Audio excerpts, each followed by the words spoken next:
2027 March মাসের মধ্যে 1,00,000 শূন্য পদে নিয়োগ হতে চলেছে, এমনটাই বক্তব্য আমাদের রাজ্যের মুখ্যমন্ত্রীর। এবং আমরা প্রত্যেকেই জানি নতুন সরকার গঠন হওয়ার পর রাজ্য বাজেটেও 1,00,000 শূন্য পদের ঘোষণা করেছিলেন রাজ্যের অর্থমন্ত্রী। ফলে দিন গড়িয়েছে, বারে বারে সকল পরীক্ষার্থীদের মনেই প্রশ্ন জেগেছে তাহলে নতুন বিজ্ঞপ্তি কবে আসবে। এবার এটুকু অনুমান করা যাচ্ছে যদি 2027 মার্চের মধ্যে অর্থাৎ এই অর্থবর্ষে নিয়োগ সম্পন্ন করা হয় তাহলে বিজ্ঞপ্তি অবশ্যই এই বছরই আসবে এবং সেটা পুজোর আগে কিছু বিজ্ঞপ্তি চলে আসবে এমনটাই আশা করা যাচ্ছে। তাহলে আমরা সম্প্রতি দেখেছিলাম যে পুজোর আগে টেট বিজ্ঞপ্তি আসতে চলেছে। এক্ষেত্রেও খুব স্বাভাবিক বিষয় যে সুপ্রিম কোর্টের অর্ডার অনুযায়ী যে টেট পরীক্ষা সকলকেই দিতে হবে 2011 সালে যে সমস্ত কর্মরত শিক্ষকরা ছিলেন, তাহলে এবছর টেট নিতেই হবে। এবং অন্যান্য রাজ্যে টেট পরীক্ষা হয়েও গেছে, বেশ কিছু রাজ্যে, আমরা যদি হরিয়ানা ইউপি দেখি।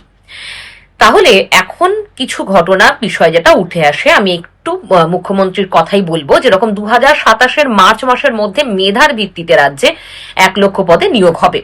এই নিয়োগ নিয়ে কেউ মাথা গলাবেন না, কেউ সুপারিশ করবেন না।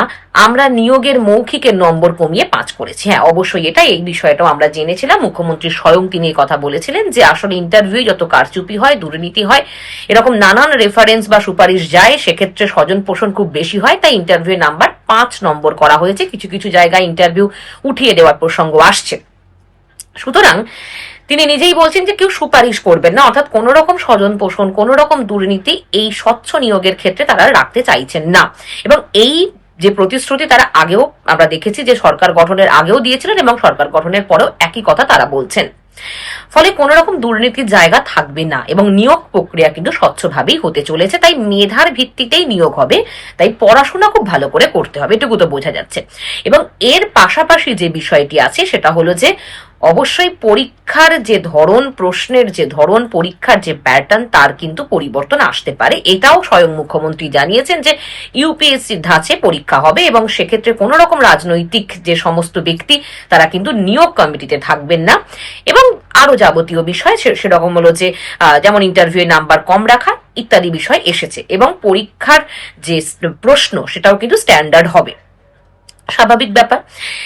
তারপরেই যে ব্যাপারটা আসে সেটা হচ্ছে যে ওবিসি যে জটিলতা ছিল এতদিন ধরে, এটা আমি বারে বারে বলছিলাম, আপনারা অনেকবারই আমাকে প্রশ্ন করেছিলেন যে ওবিসির যে বিষয়টি, সেটা আমি আমার আগের ভিডিওতেও বলেছিলাম। যারা শুনেছেন তারা জানেন যে আসলে এই যে স্টে অর্ডার দেওয়া হয়েছিল হাইকোর্টের রায়ের উপর, সেই স্টে অর্ডার যেহেতু সুপ্রিম কোর্ট দিয়েছিল এবং সেই পূর্বতন সরকার যখন ছিল তখন সরকার আসলে সুপ্রিম কোর্টের কাছে এই মামলা নিয়ে যায়। তাই পরবর্তীতে এখন আমাদের যেহেতু নতুন সরকার গঠন হয়ে গেছে, তারা এই মামলাটি উইথড্র করার দিকেই যাচ্ছে।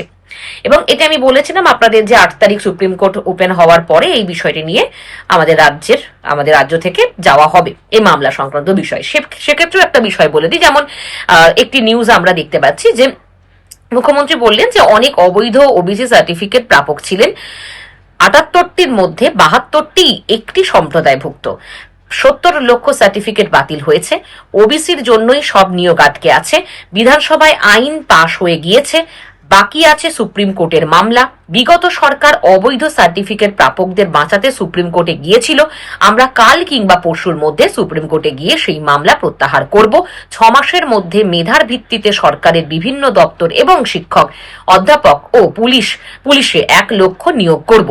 এবং এক্ষেত্রে কি বিষয়টা আসছে, 6 মাসের মধ্যে মেধার ভিত্তিতে, এখানে কিন্তু তিনি একথাটি বলেছেন এবং করব। নিয়োগে কেউ সুপারিশ করবেন না, কেউ মাথা গলাবেন না, ওএমআর এর কার্বন কপি থাকবে, কোনো নিয়োগ কমিটিতে রাজনৈতিক অ্যাপয়েন্টমেন্ট হবে না। কলেজ সার্ভিস কমিশন ও স্কুল সার্ভিস কমিশনের চিফ সেক্রেটারি পদমর্যাদার অফিসার দুষ্মন্ত নারিয়ালাকে প্রশাসন করা হয়েছে, জেলাতেও আমরা সেটা করব। ফলত এখান থেকে আমরা বুঝতে পারছি যে ওবিসির জটের কারণেই আসলে নতুন বিজ্ঞপ্তি আসতে সমস্যা হচ্ছে। কারণ আমাদের একটা বিষয় খেয়াল করতে হবে যে বিধানসভায় এই ওবিসি সংক্রান্ত বিষয়টি পাশ হয়ে গেছে, কিন্তু আসলে যেহেতু সুপ্রিম কোর্টে বিষয়টি এখনো আছে এবং সুপ্রিম কোর্টে স্টে অর্ডার আছে, সেক্ষেত্রে যতক্ষণ না পর্যন্ত ওবিসির এই মামলাটি পুরোপুরি রকমভাবে সরকার থেকে, আমাদের পশ্চিমবঙ্গ সরকার থেকে প্রত্যাহার করা হয়, ততক্ষণ পর্যন্ত কিন্তু নতুন করে স্টে অর্ডার যতক্ষণ না তোলা হয়, নতুন বিজ্ঞপ্তি প্রকাশ করা বা নোটিফিকেশন প্রকাশ করা মুশকিল। কারণ ওই যে 7% নাকি 17%-এর উপর একটা সমস্যা দেখা দেবে।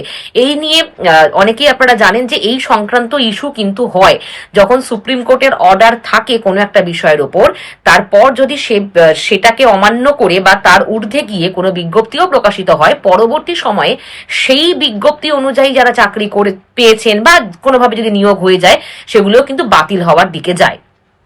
ফলে এই কিছুদিন আগে আমরা যদি খেয়াল করি, এনআইওএস এর থেকে যারা ডিএলএড করেছিলেন, পরবর্তী সময়ে যে বিহারে যারা নিয়োগ হয়েছিল, সেই সংক্রান্ত একটা নোটিশও পাবলিশ করা হয়েছে। তো সেটা অন্য প্রসঙ্গ, কিন্তু এই বিষয়টা হয়। তাই খুব সত্য বিষয় যে যতক্ষণ না স্টে অর্ডার উঠবে ততক্ষণ পর্যন্ত বিজ্ঞপ্তি আসবে না। স্টে অর্ডার ওঠার পরই নোটিফিকেশন পাবলিশ হবে এবং সেই নোটিফিকেশন অনুযায়ী পরবর্তী নিয়োগগুলো হবে।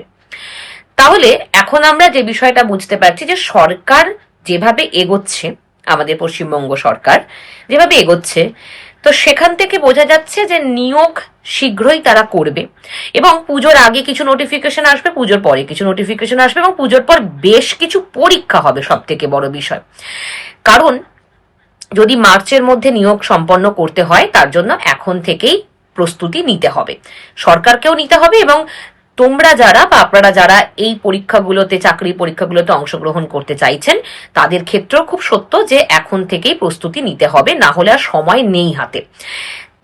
তাহলে আমরা বুঝতে পারছি যে ওবিসি জট কাটতে বেশি দেরি নেই এবং 2-1 দিনের মধ্যেই সরকার যাচ্ছে এবং সেই বিষয়ে যথার্থ পদক্ষেপ তারা নেবেন।